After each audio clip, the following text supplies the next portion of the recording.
Sandali pa akong natigalgal dahil sa hindi ako makapaniwala sa nakita ko. Pero noong mahimasmasa na ako, ay mabilis pa sa 4:00 tumakbo ako papunta sa bahay ng kasintahan ko. Palihim kong inikot ang likuran ng kanilang bahay para tingnan ang ibon o nilalang na bumulusok doon. Kahit na nagtatahulan at nagpupumiglas makawala ang mga alagang aso ng kasintahan ko, ay wala akong pakialam. Isa pa, hindi naman siguro ako makikita ng kung sino mang tao ang nasa loob dahil sa nagtataasang talahiban ako dumaan para walang makapansin sa akin. Noong tuluyan na akong makaikot sa likuran ng bahay, laking pagtataka ko sa kadahilan ng wala akong nakitang malaking ibon na lumapag doon. Nakailang minuto pa akong nagmamasid at hinahanap kung nasaan na ang malaking ibon. Pero wala talaga akong makita. Teka, nasaan na yun? Alam kong dito lang yun eh. Hindi ako maaaring magkamali. Tanong ko pa sa isipan. May nalanghap akong kakaibang amoy at sobrang baho nito. Noong hindi ko talaga mahagilap kung nasaan na ang nilalang, ay bumalik na lamang ako. Imposibleng namamalikmata lang ako. Alam ko talagang doon bumulusok ang napakalaking ibon eh. Pero ang tanong, nasaan ang ibon? Tanong ko sa isipan habang naglalakad pabalik. Nang nasa kalsada na ako, sa kaiisip ko kung nasaan na ang ibon, ay hindi ko namamalayang may papasalubong palang tao. Kaya naman, nasagi ko ito at huli na nung umiwas ako. Nang tingnan ko ang taong nasagi ko, ay nakita kong ang matandang babaeng ito ang nakausap ni Telma. Agaran akong humingi ng paumanhin sa matanda at sinabi kong hindi ko sinasadyang masagi ito. Pasensya na po talaga, hindi ko sinasadya. Paulit-ulit na paghingi ko ng paumanhin. Hindi tumugon ng matanda. Sa halip ay tinitigan niya lang ako ng masama at nagbadali na itong maglakad palayo na parabang aligaga. Kumunot ang noo ko at nagtataka dahil sa parang kakaiba ang kinikilos ng matanda. Bakit kaya nagmamadali ang matandang yun? Sambit ko. Ipinilig ko ang ulo at ipinagsawalang bahala na lamang ang nangyari. Napagpasyahan kong umuwi na lamang sa bahay dahil kahit naabutin pa ako ng madaling araw ay alam kong hindi nalalabas si Telma at lalong lalo nang hindi niya ako kakausapin.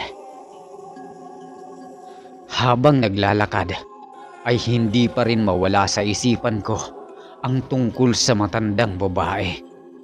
Kanina kasi, noong nabangga ko ang matanda, ay may nalanghap akong mabahong amoy at kaparehong-kapareho ang amoy na iyon doon sa nalanghap ko sa likuran ng bahay ng kasintahan ko.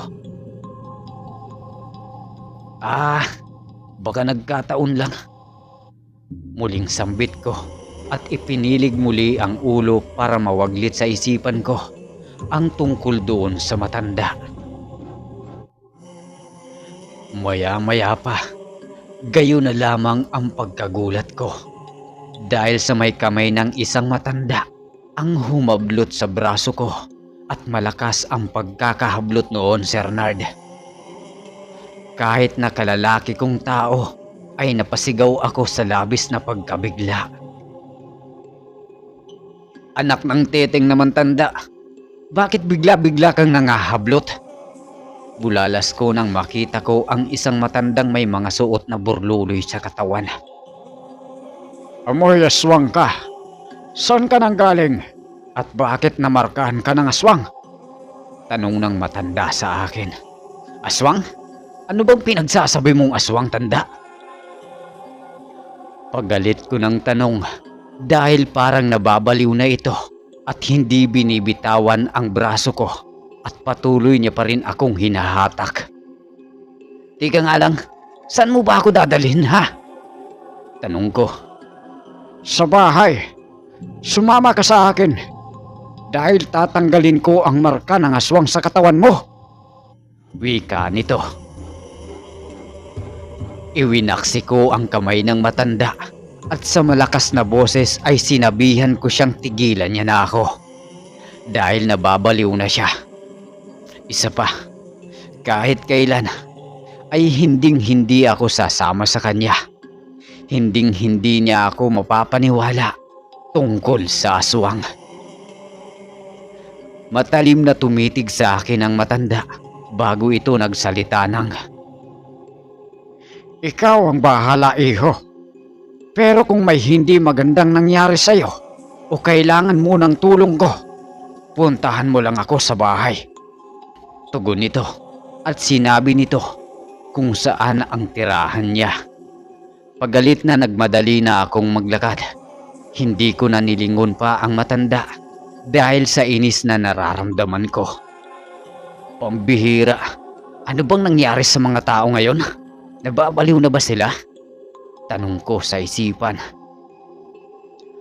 Nang makauwi na nga ako, ay hindi na ako naghapunan. Dumiretso na ako sa kwarto at natulog na lamang. Noong sumapit ang hating gabi, bigla akong naalimpungatan dahil sa may malakas na lumagabog sa bubunga ng bahay namin. Babangon sana ako para tingnan kung ano ang ingay na naririnig ko. Subalit, agad na nasapo ko ang aking ulo dahil sa napakasakit nito at para bang mabibiyak na. Lintik, anong nangyari sa akin? Maayos pa naman ako kanina ah. Wika ako. Ilang sandali pa ang nakalipas ay narinig ko na naman ang lagabugan sa taas ng bubungan na parabang may mga dambuhalang pusa ang naghahabulan. Naulinigan ko na rin ang boses ng mga magulang ko sa labas ng kwarto. Nagising na rin ang mga ito dahil sa ingay ng kung anumang hayop ang nasa bubungan. Narinig ko pang binanggit ng aking ama ang katagang aswang. May aswang raw sa bubunga ng bahay. Aswang? Kalukuhan. Bulalas ko at pilit na bumangon para tingnan kung ano ang nangyayari sa kanila. Para kasing nagkakagulo na sila sa labas ng kwarto at parang may sinisigawan ang aking ama. Tay, ano po ba ang nangyayari? At wagas kayo kung makasigaw? Tanong ko. May aswang sa taas ng bubungan. Wika ng aking ama sa malakas na boses. Medyo nahihilo pa ako ng mga sandaling iyon dahil sa sakit ng ulong nararamdaman ko. Kaya naman, hindi agad ako nakasunod sa aking amang nagmamadaling tumakbo palabas ng bahay bit-bit ang itak. Kung hindi pa ako binulyawan ng aking ina at inutusang sundan ang aking ama, ay hindi pa ako susunod dito. Ano pang tinutunganga mo dyan? Sundan mo na ang ama mo at baka mapaano siya. Muling utos sa akin ni nanay. Lulugulugong sumunod na nga ako sa aking ama. Pagkalabas ko ng bahay ay tinungo ang kinaroroonan ni tatay. Nakita kong mabilis na tumakbo si tatay papunta sa gilid ng bahay. Kaya't humabol na rin ako. Tay, sandali lang po! Tawag ko sa kanya at nagmadali ng humabol. Anak ng dipuga, bilisan mong tumakbo dyan para mahabol natin ang aswang. Bulyaw niya sa akin. Kahit masama ang pakiramdam ko, ay pinilit kong humabol sa kanya. Nang makarating na kami sa gilid ng bahay, ay nanlaki ang mga mata ko. Nang may nakita akong malaking ibon sa taas ng bubungan, Masasabi kong hindi pangkaraniwan ang ibong iyon, Sir Nard. Sa kadahilan ng noong titigan ko iyon ay parang itsura ng isang tao ang wangis ng mukha nito. May mapupulang mga mata at nakabuka na ang magkabilang pakpak at nakahanda na iyong lumipad pabulusok sa gawin namin. Bahagya kaming napaatras ni tatay habang hindi inaalis ang pagkakatitig sa nilalang. Pakiramdam ko kasi, kaunting pagkakamali lang namin ni tatay at kaunting lingat lang ay tiyak may paglalagyan kaming dalawa ng aking ama. Maya-maya pa, noong aaktong bubulusok na sa kinaroroonan namin ang nilalang, ay bigla na lamang may boses ng isang matandang lalaki ang malakas na sumigaw. Yumuko kayo para hindi kayo madagit ng aswang! Sigaw ng matanda. Mabilis pa sa kidlat na dumapa kaming dalawa ni tatay. Pagkadapa namin ay saktong pagbulusok ng nilalang. Ilang segundo lamang ang lumipas ay nakarinig na lamang kami ng malakas na putok ng baril. Hindi lamang isang beses pumutok iyon, kundi sunod-sunod na putukan ang narinig ko.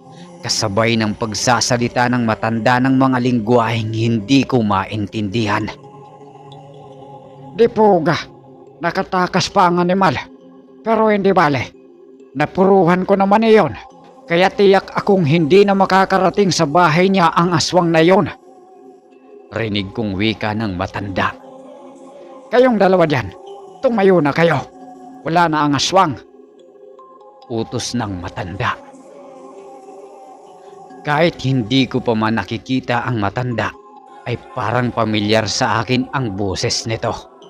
Parang narinig ko na ang boses ng matanda mula sa kung saan. Nang makatayo na kami ni tatay, ay nilingon ko ang matanda. Sandali akong nagulat nang mamukhaan ko ang matanda dahil siya ang matandang humablot sa braso ko kanina noong pauwi ako galing sa bahay ng kasintahan ko. Seryoso ang mukha ng matandang may hawak-hawak na mahabang baril. Samantalang ang kasamahan naman nitong lalaki ay pangiti-ngiti lang. Teka, paano po kayo nakapasok dito sa bakuran ng bahay namin? Pagtatakang tanong ko. Ipinaliwanag sa amin ng matanda kung paano sila napunta sa bakura ng bahay. Nagpakilala na rin siya sa aking ama. Aniya Usting ang pangalan niya at isa siyang albularyo. At ilang araw na niyang minamanmanan ang aswang na iyon. Kanina lang ay inabisuhan siya ng kanyang gabay na dito sa bahay namin tutungo ang aswang. Kaya naman, agara na siyang pumunta dito. Noong medyo makalapit na siya, ay may narinig siya na may nagsisisigaw at naramdaman niya ang malakas na presensya ng aswang. Dagdag niya pang wika, mabuti na lang talaga at sakto lang ang dating nilang dalawa ng disipulo niya. Dahil kung hindi, tiyak may kalalagyan kaming dalawa ng aking ama. Sinabi ko naman kasi sayong may marka ka ng aswang. Hindi ka naniwala sa akin o hindi ba't ngayon masama ang pakiramdam mo? Tanong sa akin ng matanda. Tumango ako at nagtanong sa matanda kung paano niyang nalamang masama ang pakiramdam ko. Samantalang hindi niya pa naman ako nahawakan o nakapa ang noo ko kung mainit ba ako o hindi. Dahil sa isa nga akong albularyo, kaya kahit na malayo ka pa, ay alam ko nang hindi maganda ang pakiramdam mo at nababasa ko ang nasa isipan mo, bata. Kaya wag na wag kang magkakamali. Wika sa akin ng matanda.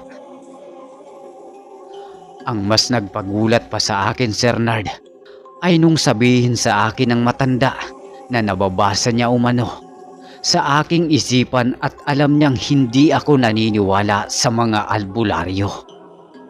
Hindi ako makapagsalita matapos sabihin iyon ng matanda. Hindi ko alam kung dapat ko bang paniwalaan ang mga sinasabi niya o hindi. Maraming salamat po sa pagtulong ninyo sa amin, Mang Osteng. Hindi ko po alam kung paano ako makakabawi sa inyo. Saad ng aking ama. Wala iyon.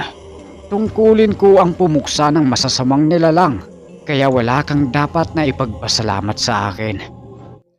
Tugon ng albularyo. Pagkatapos ay tumingin ito sa akin. Nilapitan niya ako at may inusal siyang mga lingwaheng hindi ko maintindihan.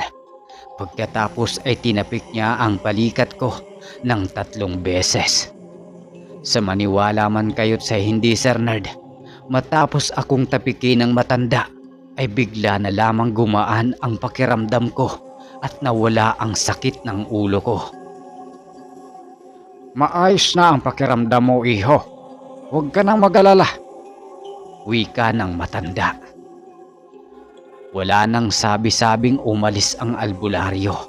Magtatanong pa sana ang aking ama kung saan nakatira ang albularyo. Pero mabilis itong naglakad palayo. Kaya ang ginawa na lang naming dalawa ay bumalik na kami sa loob ng bahay. Tinanong kami ng aking ina kung ano ang nangyayari. Ipinaliwanag naman ni tatay ang lahat at sinabi niyang may tumulong na albularyo sa amin. Dito ko na muna tatapusin ang kwento, Sir Nerd. Hayaan niyo po at isusunod ko kaagad ang karugtong.